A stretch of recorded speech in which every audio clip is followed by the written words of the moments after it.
কাউকে পাঠিয়ে দিল, যা আমার ভাতিজা মুহাম্মদের কাছে যা, যা বল তোমার চাচা আবু জাহেল বড় অসুস্থ। আমি জানি আমার ভাতিজা অসুস্থতার খবর পেলে আমি যত বড় দুশমন হই না কেন সেবা করতে চলে আসবে। আল্লাহু আকবার। আমি জানি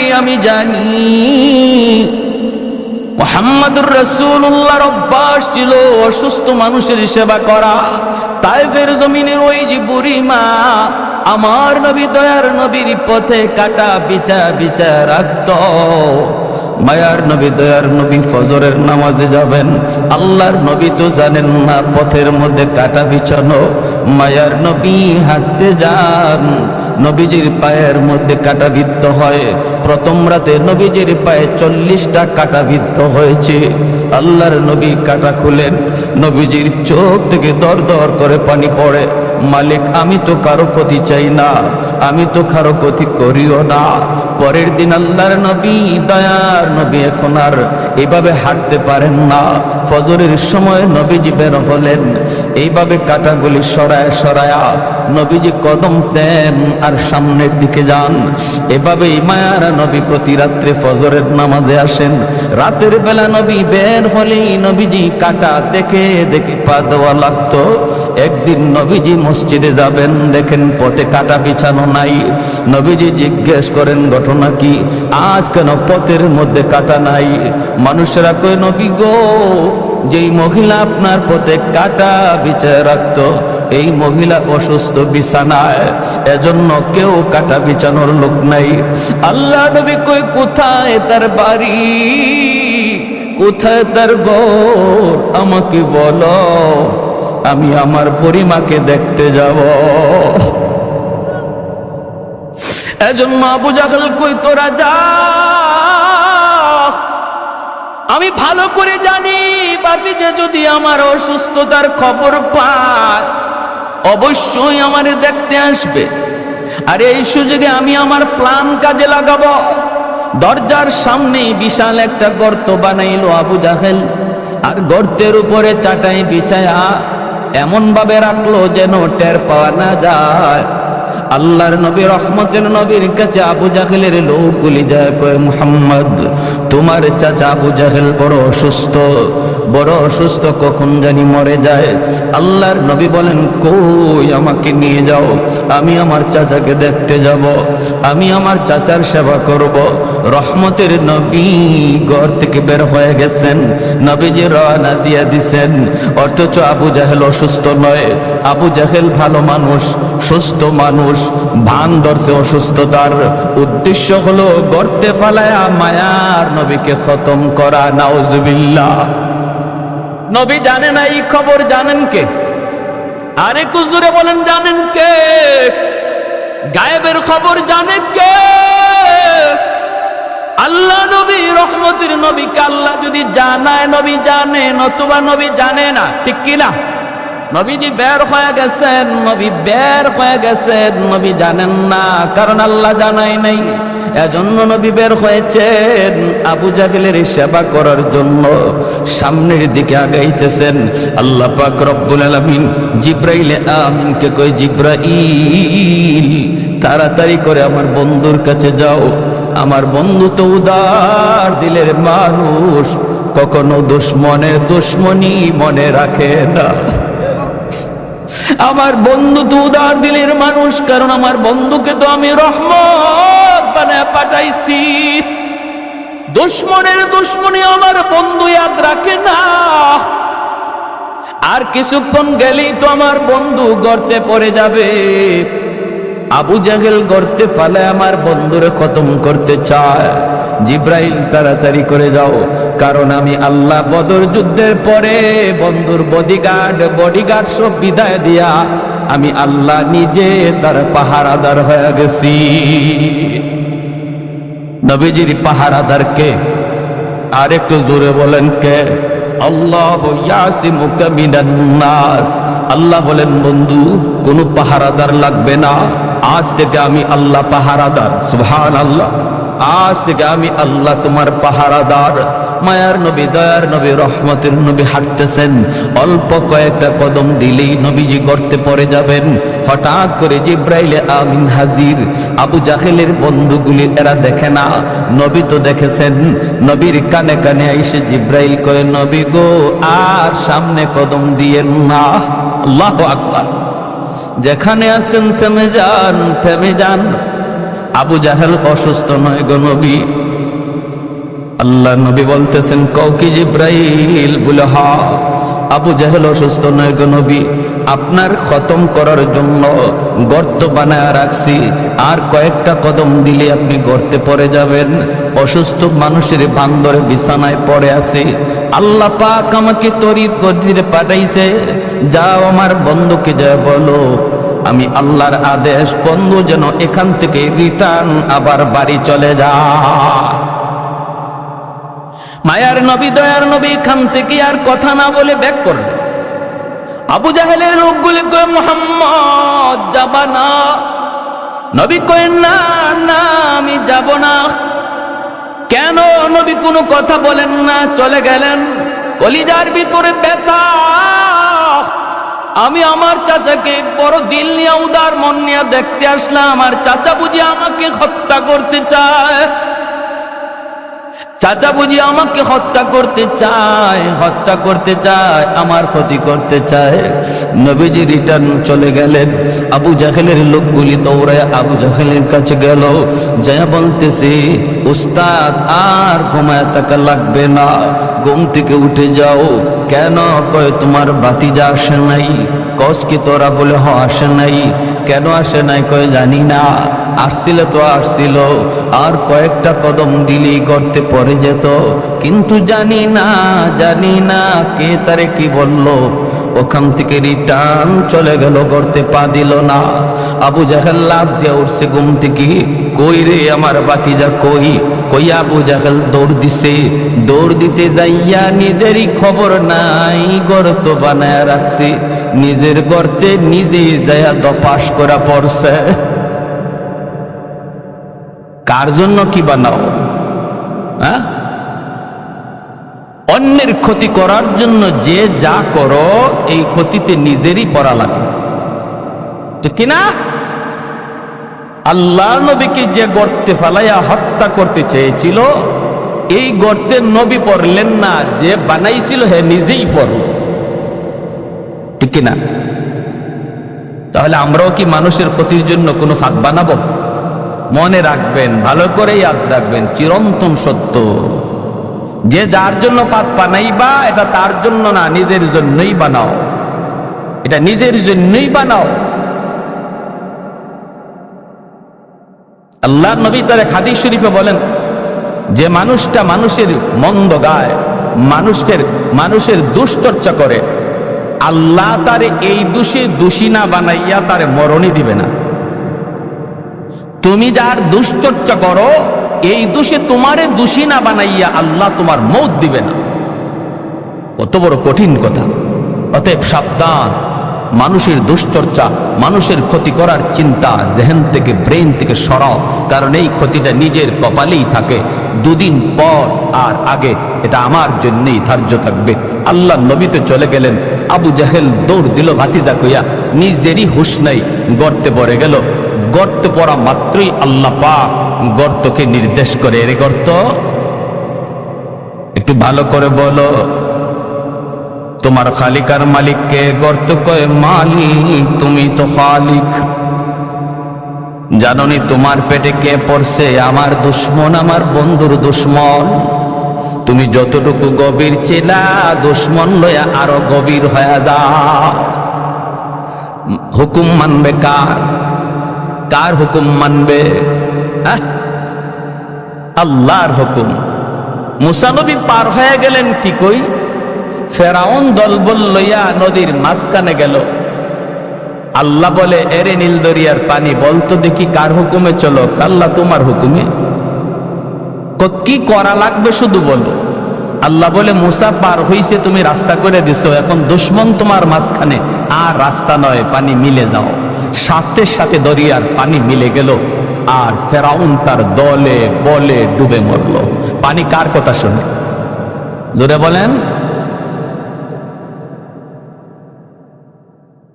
আল্লাহর কথা শোনা মাত্রই গর্ত আরো বেশি করে গভীর হয়ে গেল, গভীর থেকে গভীর হয়ে গেল গর্ত। এইবার আবু জাহেল গর্তের ভিতর থেকে ডাক দিয়া কয়, আমাকে তোরা তাড়াতাড়ি করে তুল।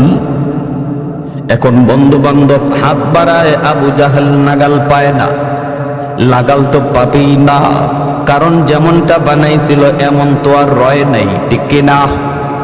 যেমনটা বানাইছে এমন তো রয় নাই। হাত বানাইছে, হাতে নাগাল পায় না। আবু জাহেল কই, কিরে ঘটনা কি? আমি তো এত গভীর গর্ত বানাই নাই। রশি লাগা, রশি রশি পালাইছে, রশিতেও লাগাল পায় না। কোনোভাবেই আবু জাহেলকে লাগাল পায় না। আবু জাহেল গর্তের ভিতর থেকে কয়, তোরা কিছু না বুঝলেও আমি সব বুঝে গেছি, কারণ মুহাম্মদকে যে জানাইছে হেই আমারে গাতায় ফালাইছে, ঠিক কিনা? মুহাম্মদকে যিনি জানাইছে তিনি আমারে ফালাইছে। অতএব যদি বাঁচতে হয়, উঠতে হয়, তাড়াতাড়ি করে আমার ভাতিজা মুহাম্মদের কাছে যাও। আমি এত গভীর গর্ত বানাই নেই, মুহাম্মদ ছাড়া আমাকে কেউ তুলতে পারবা না। দৌড়ায় তারা গেল নবীজির কাছে, যে বলতেছে, মুহাম্মদ তোমার চাচা আবু জাহেল গর্তের ভিতরে পড়ে গেছে, এখন তারে গর্ত থেকে তুলতে হবে। আল্লাহর নবী দয়ার নবী বলেন, কৌকে তোমরা?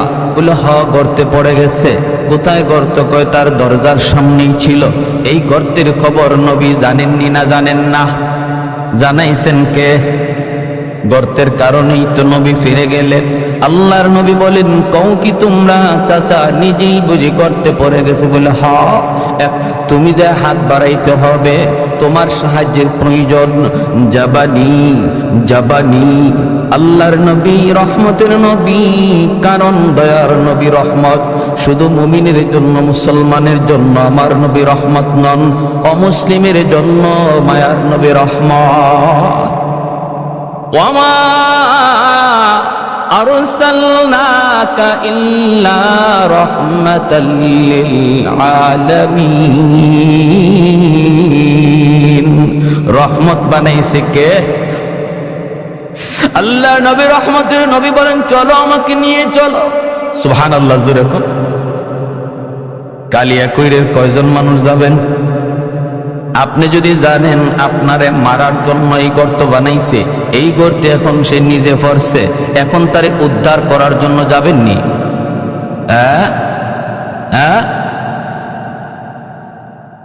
আরো কি কইমু? কইমু কামের কাম হইছে, ওর কাম এটার যোগ্য ছিল, ও কবরে গেছে ভালো হইছে, এখন উপর থেকে মাটি দিয়া লাও, ঠিক না? ও কবরে গেছে ভালো হইছে, ওর এখানেই যাওয়া দরকার, এখন উপর থেকে মাটি দিয়া লাও, তেতো কাম সারে। আমরা হইলে এই কথা বলতাম। ওয়া ইন্নাকা লাআলা খুলুকিন আযীম। আল্লাহু আকবার। আল্লাহ বলেন, বন্ধু আমি তোমাকে খুলুকে আযীমের অধিকারী বানাইছি। খুলুকে আযীম কাকে বলে? কেউ যদি খারাপ আচরণ করে, খারাপের বদলা খারাপ দিয়ে দেয় না, বরং খারাপের বদলাটা ভালো দিয়া দেয়, আবার তার জন্য আল্লাহর কাছে হেদায়েতের দোয়াও করে। সুবহানাল্লাহ। লাউ কানা মূসা হাইয়ান লাত্তাবা'নি। নবী বলেন, উম্মতের দল, আজ যদি মূসা নবী দুনিয়ায় থাকতেন, আমি নবীকে তিনি ফলো করতেন। নবী বলেন, যদি আজকে আগেকার নবীও দুনিয়ায় থাকতো, নবীও আমি নবীকে ফলো করতো। অথচ আজকে মুসলমান, তুমি আজকে ইহুদিদের ফলো করো।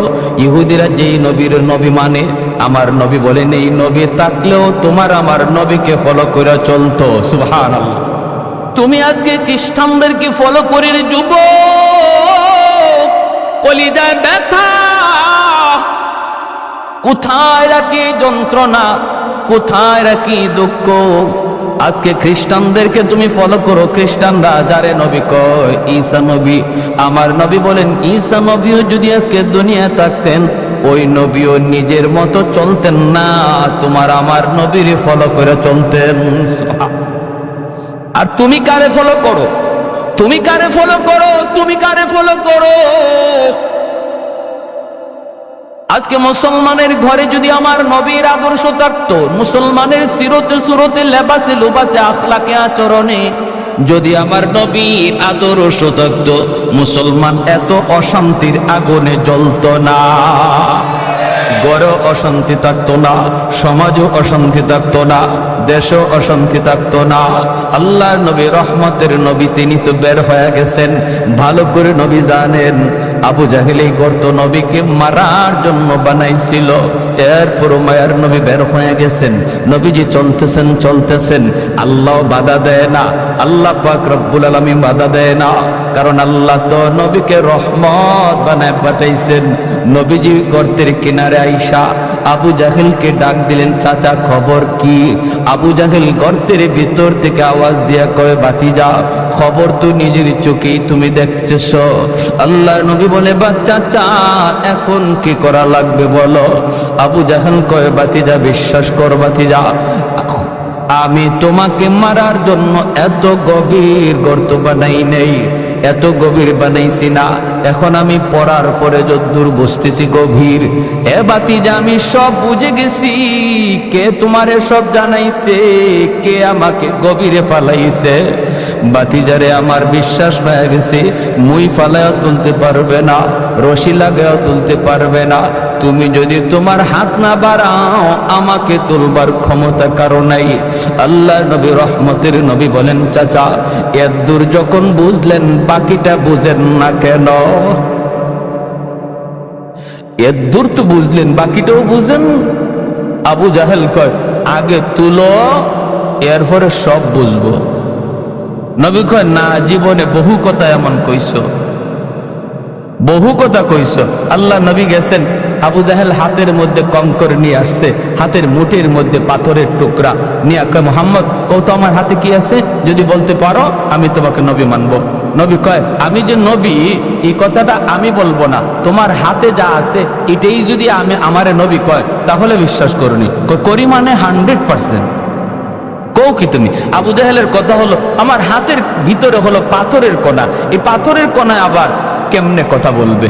যেই মাত্র নবী কইছে তোমার হাতে যা আছে এগুলাই যদি আমারে নবী কয় মানো, কয় মানি, সাথে সাথে পাথরের কণার জবান আল্লাহ খুলে দিলেন। আমার বাইরা বন্ধুরা, যুবক, সাথে সাথে পাথরের কণার জবান খুলে গেল। আশহাদু আল্লা ইলাহা ইল্লাল্লাহ ওয়া আশহাদু আন্না মুহাম্মাদার রাসূলুল্লাহ।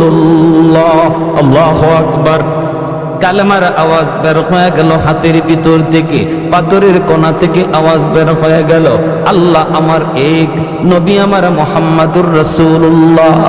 সাথে সাথে আবু জাহেল কয় কি হায় হায়, আমার কাছে যেটা আছে এটাও দিয়ে মুহাম্মদের কথা কয়, আমারে কয় না। হাত থেকে এভাবে উঁচু করে দূরে নিক্ষেপ করে ফেলা দেয় আর কয়, মুহাম্মদ তুমি এত বড় জাদুকর, নাউজুবিল্লাহ, জোরে কর, তুমি এত বড় জাদুকর, আমার হাতের মধ্যেও তুমি জাদু চালায় দিতে পারলা, জাদু চালায় দিতে পারলা। ওরে মুহাম্মদ, তোমার জাদু চলে জমিনে, এবার তুমি দেখে একটু পারো তো আসমানে তুমি কিছু দেখাইতে পারো কিনা? কারণ যদি জাদু হয় শুধু জমিনে চলে, আসমানে জাদু চলে না, এটা নিয়ে তুমি কিছু পারো দেখাও, তাহলে আমি কালেমা পড়ে মুসলমান হয়ে যাব। আল্লাহর নবী বলেন, চাচা যান, চাঁদের উপরও যদি আমার কৃতিত্ব চলে, আমার পাওয়ার চলে, আমার ক্ষমতা চলে, তবে কি তুমি মানবা? কয় অবশ্যই, কারণ চাঁদ নিয়া জাদু করার ক্ষমতা কারো নাই। সাথে সাথে দয়ার নবী মায়ের নবী কয়, মালিক চাঁদের উপরে ওরা দেখতে চায় আমার মুজিজা। আল্লাহ বলে, বন্ধু শাহাদত আঙ্গুল দিয়া চাঁদকে ইশারা করো, ইশারা করা তোমার কাম, আর চাঁদকে দ্বিখণ্ডিত করে দেওয়া আমি আল্লাহর কাজ। মুহূর্তের ভিতরে চাঁদ দ্বিখণ্ডিত হয়ে গেল। এত কিছু দেখার পরও আবু জাহেলের কপালে হেদায়াত নাই রে যুবক, হেদায়েত নাই, হেদায়েত নাই। আমাদের সমাজেও কিছু মানুষ আছে, এমন কিছু যুবক আছে, ওলামায়ে কেরাম কত করে বুঝায়, দাওয়াত ও তাবলীগ ওয়ালারা তারে কত করে বুঝায়, এরপরও বুঝ মানে না, বুঝ মানে না। কত সুযোগ পাইলো, এরপরও সুযোগ কাজে লাগে না, লাগে না রে যুবক। এর নাম হলো কপাল পোড়া। খাতামাল্লাহু আলা কুলুবিহিম ওয়া আলা সামঈহিম ওয়া আলা আবসারিহিম গিশাওয়া।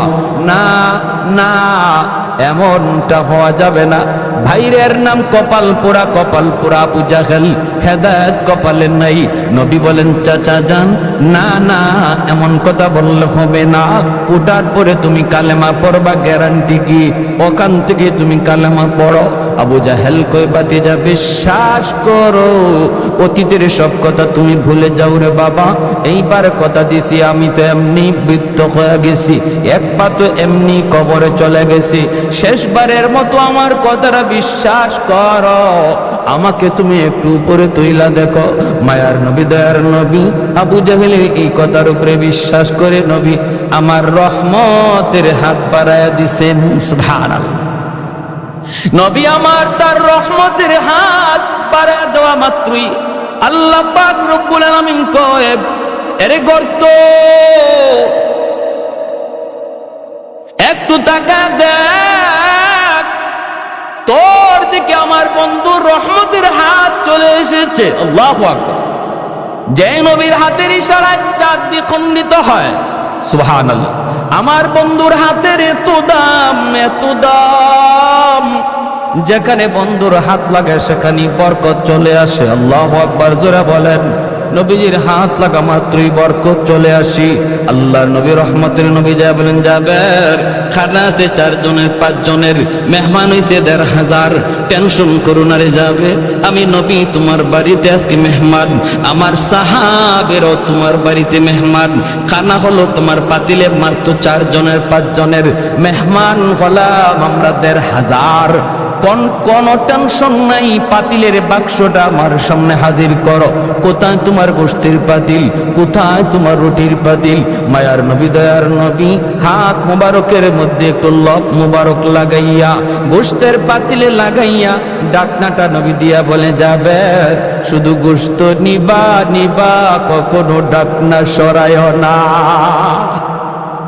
আল্লাহু আকবার। এ গর্ত আমার বন্ধুর হাতের এত দাম, এত দাম। রক্তের শামস নামক কিতাবের ভিতরে লিখেন, তাবুক যুদ্ধ থেকে ফিরে আসার পথে আল্লাহ নবী বিশ্রাম নিতেছেন। আলী রাদিয়াল্লাহু তাআলা আনহুর উরুতের যুবক মায়ার নবী আলীর উরুতে ঘুমাইতেছেন। ওই অবস্থায় সূর্য হেলে গেছে, আসরের রক্ত চলে গেছে, অথচ আলী আসরের নামাজ পড়েন নাই, আসরের নামাজ পড়তে পারেন নাই।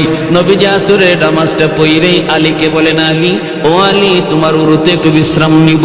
নবীও জানেন না আলী যে আসর পড়েন নাই, অথবা নবী জানলেও মনে করছেন একটু পরে ঘুম থেকে উঠে যাবেন, আলী আসরের নামাজটা পড়তে পারবে। কিন্তু না না, আমার আপনার নবীর চোখ লেগে গেল, রে আল্লাহর গোলাম, এমন ভাবে চোখ লাগলো আর চোখ খুলল না। সূর্য ডুবে গেল, আসরের রক্ত চলে গেল। মায়ার নবী ঘুম থেকে উঠলেন, উইটা দেখেন আলীর চেহারাটা একদম বিমর্ষ হয়ে গেছে, কারণ নামাজ কাজা, ঠিক কিনা? খাঁটি একজন মুমিনের অন্তরে নামাজ কাজা হওয়া মাত্রই কলিজায় ব্যথা লাগবে। বোঝা গেল তার কলিজার ভিতরে নামাজের প্রতি মহব্বত ঈমানের আলামত।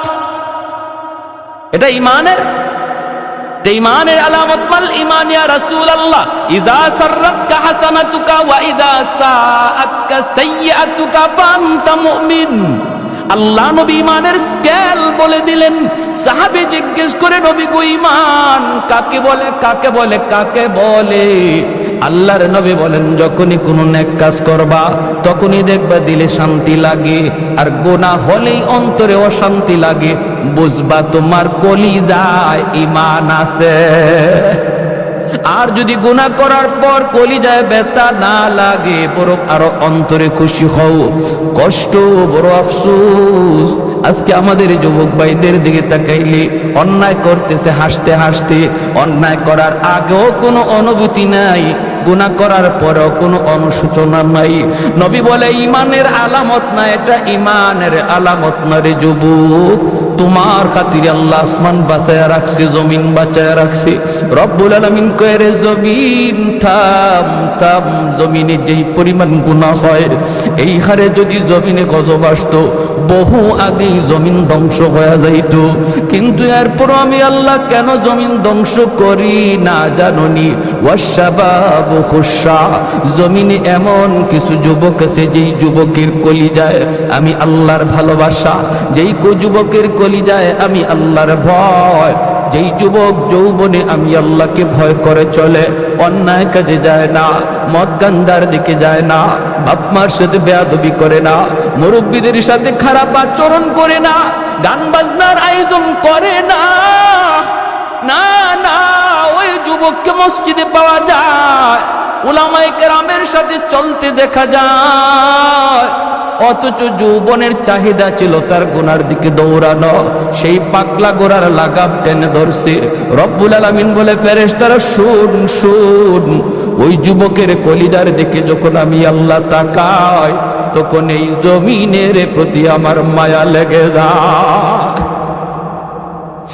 এখনো জমিনে এমন কিছু যুবক বন্ধু পাওয়া যায় যৌবনের পাগলামি করে না, যৌবনে দাওয়াত ও তাবলীগের সময় লাগায়, হালাল ব্যবসা করে, না না হারাম প্রেম ভালোবাসার দিকে যায় না।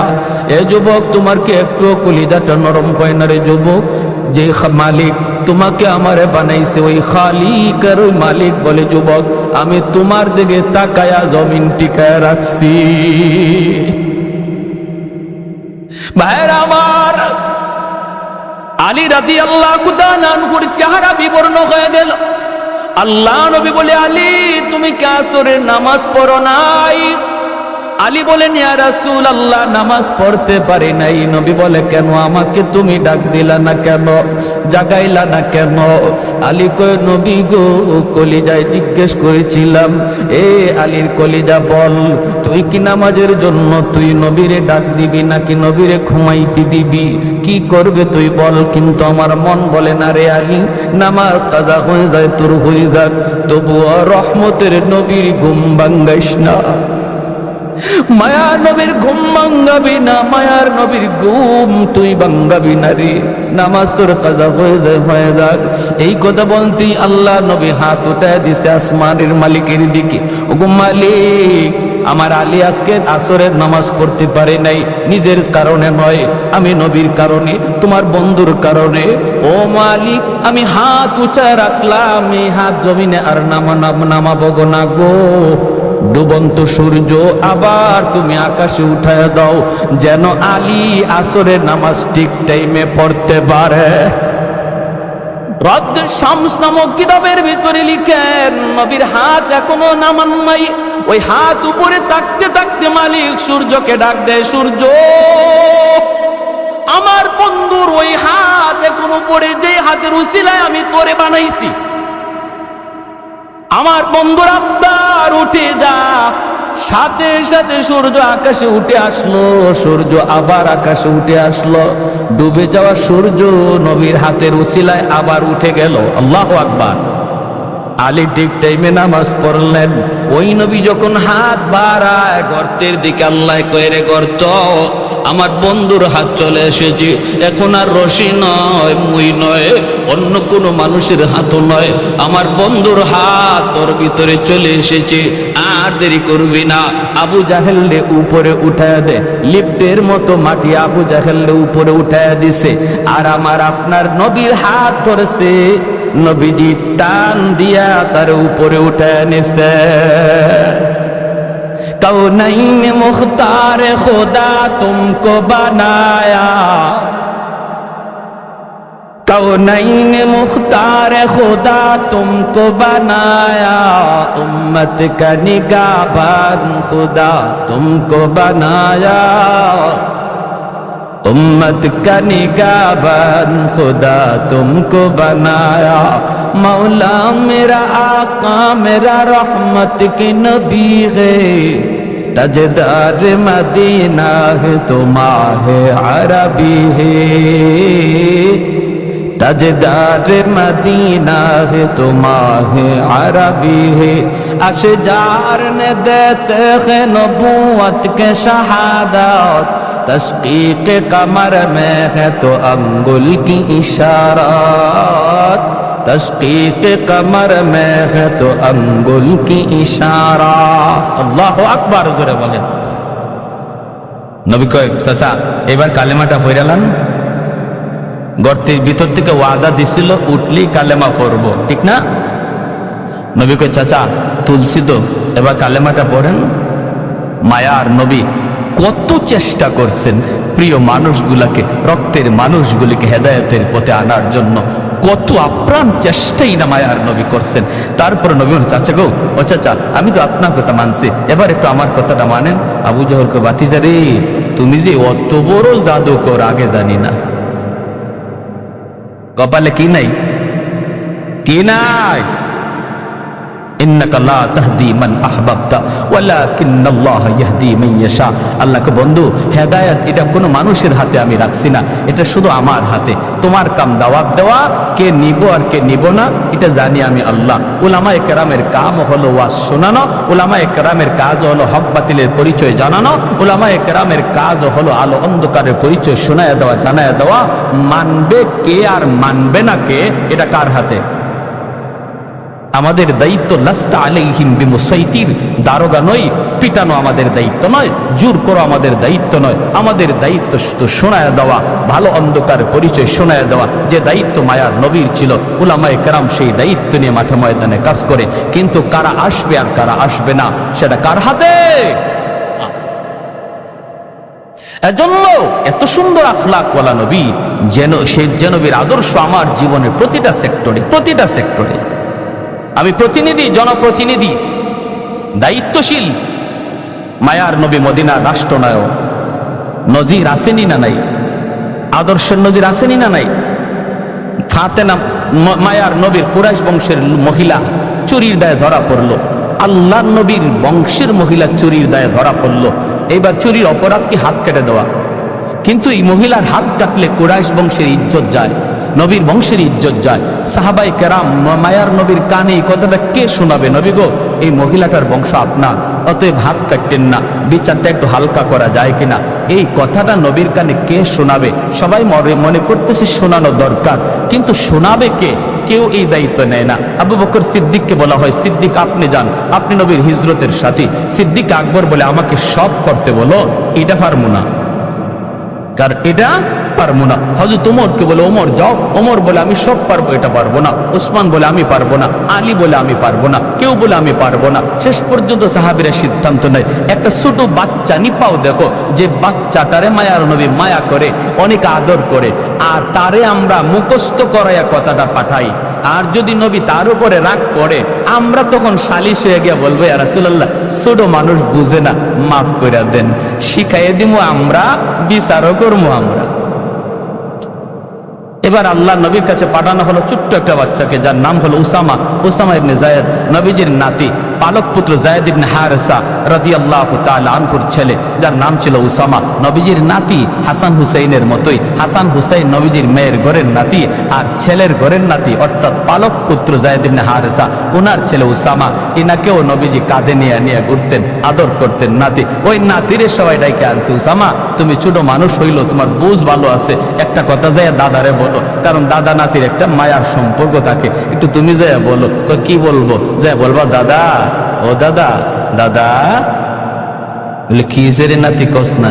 বললে দাদা, যে মহিলাটা আজকে আপনার হাতে গ্রেপ্তার হয়েছে চুরির অপরাধে, এই মহিলার বংশ নাকি আপনার বংশের, অতএব দাদা গো একটু বিচারটা হালকা করা যায় কিনা, হাত না কাটতে আঙ্গুল কাইটা এটারে একটু হালকা করে বিচারটা করলে হয় কিনা, এই কথাটা তুমি বোঝাই দিবা। যদি নবী রাগ করে তখন আর জিজ্ঞেস করে কে শিখাইছে, কইবা কেউ শিখাইছে না, আমি নিজেই কইছি। ওসামা গেছেন গে আল্লাহ নবীর কাছে, যেই মাত্র বলছেন, হাদিস শরীফে আসছে মায়ার নবীর চেহারা মোবারক লাল হয়ে গেছে গুসায়, নবীজি বসা থেকে দাঁড়ায় গেছেন। সুবহানাল্লাহ, কি বিচার ব্যবস্থা ছিল। আর আজকে আমরা নিজের লোক হইলে, নিজের পরিবারের লোক হইলে, নিজের গোষ্ঠীর লোক হইলে, নিজের মুখ চেনা লোক হইলে বিচার হালকা হয়ে যায়। আয় হায়, এ কি আমার নবীর আদর্শ ছিল? মায়ার নবীর চেহারা লাল হয়ে গেল, নবীর চেহারা লাল হয়ে গেল, বসা থেকে উঠে গেলেন। আর নবী বলতেছেন, ওসামা আমি ভালো করে বুঝতেছি এটা তোমার কথা নয়, আমার সাহাবীরা শিখিয়ে দিছে। মনে রাখো, শুধু কুরাইশ বংশের মেয়ে না, আমার কলিজার টুকরা মেয়ে ফাতেমাও যদি আর চুরির অপরাধে গ্রেপ্তার হতো, আমি মুহাম্মদুর রাসূলুল্লাহ তার হাত কেটে দিতাম। আল্লাহু আকবার। আল্লাহ আমাকে ইনসাফ প্রতিষ্ঠা করার জন্য পাঠাইছে, বেইনসাফি করার জন্য নয়। গরিবের ক্ষেত্রে একরকম বিচার আর ধনীর ক্ষেত্রে